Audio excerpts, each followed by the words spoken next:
Shut up! If you don't like it, then get the hell out of here. I'm completely fine with you. You should even be thankful that you get to be here." My husband, Jim's words were so unreasonable that I couldn't really understand his point. So I decided to make up my mind with everything he had said just now. I will not obey to a guy like him anymore. My name is Rachel. I am 37 years old, and I am a full-time housewife. My husband, Jim, and I have been married for 10 years. We have a 7-year-old son, Kyle, and our family of 3 was living happily together. My husband originally graduated from a prestigious university and works for a well-known company. Because of this, he had a bit of an arrogant side to him, and he would always try to one-up me.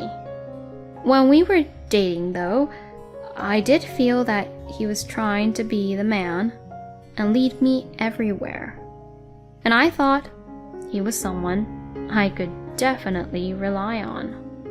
But after we got married and had our son, I sometimes felt that his harsh words and strict manners were a bit of a hassle. I had a really hard time when I got into an argument with him, because he was so convinced that he was absolutely right, that he would try to talk me down, no matter what my opinions were, or what I made my point on in the argument. Eventually, I learned to let it go, thinking positively that actually defeat is victory. And I think that's why our marriage has lasted for 10 years. However, recently, I have another concern about my husband. That is that my husband is addicted to gambling. When we were first married, he used to gamble on horse races and other games just for fun. But he swore to me that he would never burden our family finances from gambling. And in fact, he really only enjoyed it within the limits of his own allowance that he'd get from his earnings. Then, just recently, he got lucky and hit the jackpot. He won some money at the lottery. My husband was so excited that he told us, "I'll buy you anything you want." And he paid off the remaining house loan with that money he won from the lottery. And still, there was some money left over. But my husband began to gamble with what was left. So, the amount of money he would spend at gambling became larger and larger. On weekends, he used to take our son to the park or drive a car to take him somewhere. But recently, he has been collecting and analyzing information about horse racing from the internet and other sources, and compiling it into a notebook. And since the gambling amount is really large, when he loses the gamble, his mood goes really bad. But when he wins, he gets carried away and says, "I'm going to use this as a campaign fund and bet more this time." So, if you look at it in general, the money has not increased at all. When I pointed this out to him and suggested that he save his money little by little, he brushed it off with, "Shut up. You're an amateur and you know nothing about gambling." Like this, he does not listen to my opinion at all. My husband, who is completely addicted to gambling, gradually stopped providing any money for the family's living expenses. So I started working part-time and tried to save money every day. During that time, my husband's arrogance and unreasonableness became worse, and he started making strange accusations such as, "Your cooking has been so lousy lately that I couldn't think straight and lost the bet." My goodness, how could he even blame his luck to me and my cooking? Well, I guess my cooking is getting crappy because Jim's not providing enough so that we can eat better. Then one day, the unthinkable happened. I was about to go out when I noticed that my favorite bag was missing. No matter where I looked, I couldn't find it. What? Did we get robbed? Or, no way. With that thought in mind, I asked my husband, "Have you seen my bag that I use?" Then to this, my husband answered simply, "Yes, I sold it." That bag was given to me as a birthday present by my husband when we were dating many years ago, and I had loved it for many years. This really pissed me off, and I asked him, "Why would you sell it without even asking me for my permission? You're unbelievable." And I was furious at him. To this, my husband got annoyed and got angry and said, "What? It doesn't matter. I bought it for you, so it doesn't matter if I sell it." I was so angry that after that, I stopped talking to my husband. I thought I would intentionally cook something crappy for Jim. But for my son, I would give something nutritious to eat. And when my husband came home from work, I would only serve him something really crappy. For instance, I served only a cup of noodle or just a bread and butter on the side. When my husband noticed and got angry about it, I laughed a little. I was still angry at Jim though, so I treated him that way for a while. But my husband was still a proud, arrogant man. So now he started getting takeouts and eating it only for himself. At first, it was burgers from fast food restaurants or pre-made meals from the store. But then he started buying steaks to show off how good it was for me. He would say, "Oh, this steak is so thick and tasty. Amazing." and try to rub it in. And I felt that he really was an immature human being, and my affection for him cooled off at once. In the midst of all this, there was another incident where my husband sold my things without my permission. This time, it was rings, jewelry, and other expensive things. When I got angry with him about it, he snapped back at me again. "Shut up!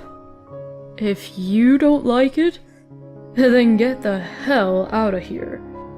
I'm completely fine without you." You should even be thankful that you get to be here." My husband, Jim's words, were so unreasonable that I couldn't really understand his point. So I decided to make up my mind with everything he had said just now.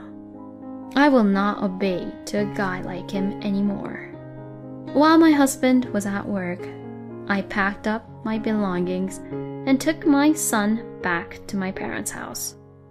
My parents were surprised to see us arrive with our large bags, but when I explained the situation, they were outraged at my husband and told me I could stay as long as I wanted. I did not return back to where my husband was for another 2 weeks after that. During that time, I never heard anything from my husband. I guess he is an arrogant man and can't bring himself to contact me.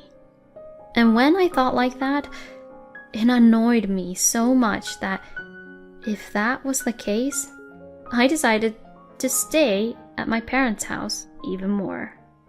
It was really easy and comfortable to live at home because my parents would take care of my son during the day, and the housework would be done in no time if I shared it with my mother. I also realized how much easier it was emotionally by not being with my husband. I wish I could get a divorce now. These thoughts were growing stronger day by day. But I can't decide everything on my own. Even if he is a lousy husband to me, he is the only father that my son has. So I decided that I would talk to my son about it. "You know, I don't think I can live with your father anymore. And I've been thinking of not living with him permanently anymore. And as your mother, I want to live with you, Kyle. But what would you want to do, Kyle?" After thinking for a while, Kyle said, "I want to live with my mom too." And then he said, "Lately, Dad is kind of scary. It's like he's obsessed with something." I knew it. Kids do closely and carefully look up to us parents, huh? I should not underestimate Kyle just because he is only 7 years old. I was happy for my son's growth, and at the same time, I decided to divorce him. Then I went back to the house where I had lived with my husband for the first time in 4 weeks. When I entered the house for the first time in a long time, I smelled a really terrible and tremendous odor. The house was in a terrible condition. Clothes were undone, dishes were dirty and unwashed, and cup noodles and pre-made frozen meals were just left on the table after eating. I wanted to discuss the issue as privately as possible, but I knew I could not be in a proper state of mind in the midst of such a foul odor. So I sent a message to my husband and told him I would be waiting for him at a cafe near our house. Later, my husband came to the cafe after work. My husband grinned and said, "What's wrong? Finally feeling sorry for what you did?" as he sat down on the seat across from me. I took out the divorce papers from my bag and held them out to him, saying, "Let's just get a divorce, please." "Huh? Divorce?" My husband was surprised, and his eyes widened. I finally realized that I was fine without you. I replied exactly what he had said to me. He turned red and said, "How are you going to raise a child by yourself? I won't give you a penny. You can't survive without my income anyway. I'll have you back at home again, so don't be stupid and come back. Well, the reason you're saying that is because the truth is that it's hard to live without me, isn't it? Huh? You seem to be in a lot of debt. How did you know? I went home first before I came here. What? That home is in such a terrible condition, so I was going to leave right away. But then I found a bunch of mail on the floor. I had to check to see if there was anything addressed to me, and there were a bunch of consumer loan notices addressed to you. Well, that's... I can see your true intention. The bottom line is that you need someone to do your chores and help you pay off your debt, right? And if we don't split up, you won't have to pay child support. No, that's... But it's useless now. I'm definitely leaving you. I'll hire a lawyer, and I'll get out of this crappy married life from you. Lawyer? I'll make sure you pay child support, and I'll make sure you pay your share of the division of property. If you try to ignore me, I'll send a content-certified letter to your office. And then, everyone at work will know about your horrible debt. Please, don't do that. It's going to affect my credibility at the company. Then, you better pay me what I'm asking for. No way! I don't have that kind of money. Oh? You have a house that you use the lottery money to pay off all the loan. Why don't you just sell that house? What? If I sell that house, I'll have nothing. I don't care. Anyway, I won't forgive you anymore. You'll pay what you owe. With that, I left the cafe, leaving my distressed husband behind. I then demanded a divorce from my husband through my lawyer. My husband, who is completely livid with me, meekly signed the divorce papers. And of course, I demanded child support and property division. My ex-husband eventually sold the house and gave me half of the money. He also paid child support with the remaining money he had. My ex-husband paid the child support and used the remaining money to pay his debts, and in the end, he managed to pay them off. However, he is now completely penniless and has lost his house, so he now has to live in a cheap apartment to save money. However, getting rid of addictions are really difficult, and it seems that gambling addiction cannot be easily cured.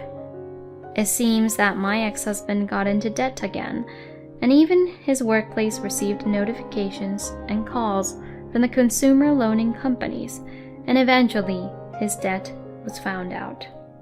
As a result, his bosses saw it as a problem, and he was never able to get ahead in his career again. I don't know how my ex-husband, filled with debts, is doing now, but he has a restraining order against our family, so we are safe as of now. On the other hand, my son has grown up very well and seems to have made a lot of friends at school here. I have been hired as a full-time employee at my part-time office job, and my income has gone up drastically, which I am really grateful of. I would like to continue to work hard as a single mother, watch my son grow up, and live happily with my family. Thank you for watching until the end. Please subscribe to our channel. See you in the next video.